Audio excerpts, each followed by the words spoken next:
আর দাঁড়াস না, দাঁড়াইতে গো, দাঁড়াইতে গো।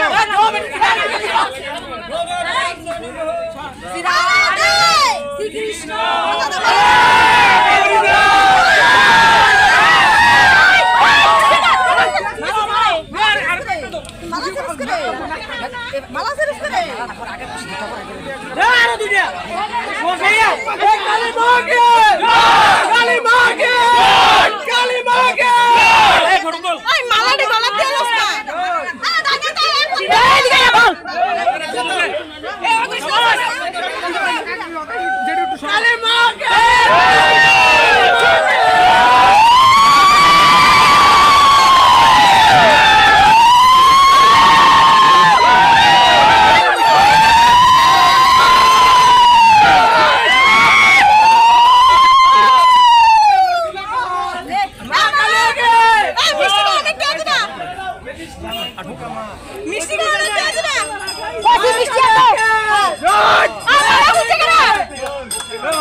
ফাংশন করছে কইরা এরপরে যাতা মানে এরপর তারা বাইকে তুলেছিল সব ফারা বেরিতে ধরছে তো আমার এটা ক্যান্সি এই বেটের বাড়ি কোন জায়গা এইটা আমি জানি না আগরতলা বলে কয় মায়া কইতাছে আগরতলা বলে কয়টার সময় আপনি দেখছে আমি তো 3টার দিকে না 4টার দিকে আমি আইছি এদিকে আইছি ঘুরতাম আমি আমরা এরপরে বাড়ি বই আমি এসে এখানে এদিকে করতাম করতাম এই দেখছি তারা ফাড়ার বেরিয়েতে ফিট করতেছি কিতা রে কই এই ঘটনা আমার ফাড়াটা নষ্ট করে লিখতেছি তারপরে কখন কিতা করবি কখন তার বিয়া করাই দিবি বিয়া করে দিছে হ্যাঁ বিয়া করে দিছে তো কোন জায়গা দিছে ওই তো কালী মন্দির মানে জামাই নাম কিতা অজয় দাস অজয় দাস তার বউ আছে না বউ মরে গেছে বউ মরে আছে এটা কোন জায়গায় হয়েছে ঠিক ওই তো দি তারা বাড়ি এই জায়গার নাম জগন্নাথ পাড়া জগন্নাথপাড়া গোলাঘাটি জগন্নাথপাড়া জগন্নাথ পাড়া এখানে বিয়া দিছে না হ্যাঁ মন্দিরে কালী মন্দিরে বিয়া দিছে ঠিক আছে আপনি পরিচয়টা আমার পরিচিত দেখে